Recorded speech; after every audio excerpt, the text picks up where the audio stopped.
Kitu cha kwanza lazima tukubaliane kwamba Simba ana kiwango kizuri. Na kadri siku zinazozidi kwenda tunazidi kuona ule moto wa Simba. Sababu wachezaji wamezidi kuwa na muunganiko mzuri ndani ya timu, wamekuwa na kiwango kizuri pia mchezaji mmoja mmoja. Kwa hiyo ni kitu ambacho kinaonyesha kwamba ni timu ambayo ni ya kiwango kikubwa zaidi. Kwa hiyo kadri unapoenda kucheza kwenye mechi tunasema kwamba mechi uliyokutana nayo ikiwa ngumu, mechi iliyopita, maandalizi yake ni tofauti na utakavyofanya kama mlivyofanya mwanzo. Mara ya kwanza Simba alishinda goli 3 kama sijakosea, mechi ya kwanza ya ligi dhidi ya TRA. Mechi ya pili TRA wakatoa suluhu.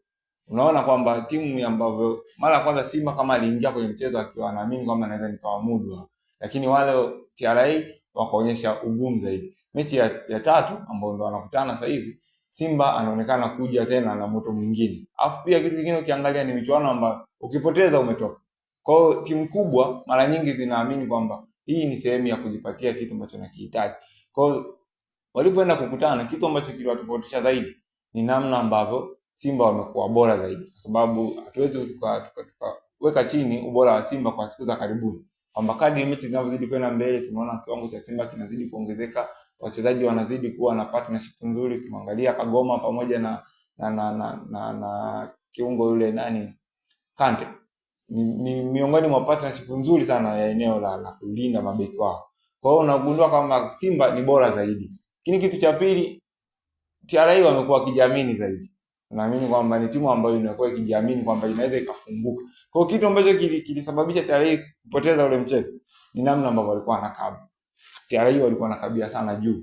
Kwa hiyo walikuwa wanaacha space nyuma. Kwa hiyo Simba walipokuwa wakigeuka au wakichukua mpira wakipiga pasi 2-3, wanajikuta wako kwenye eneo ambalo linawasababisha kuwa na idadi ndogo ya mabeki wa TRA. Kitu ambacho kilikuwa kinawakosti sana TRA. Wanapokuja kugeuka kuja kushambulia, wanarudi nyuma, wanakutana na Simba ameshafika kwenye eneo la mwisho. Ukimwangalia Kibabage amekuwa ni hatari sana kwenye kupiga vipas. Amekuwa ni mchezaji ambaye ana muendelezo. Ukiangalia lile goli analoingia Selemani Mwalimu anaweka ile goli la 3. Ni goli ambalo unaona kwamba ni timu ambayo ilikuwa imepanda juu. Afrika sahau kwamba timu tunaocheza nayo ni timu ina wachezaji wa aina gani.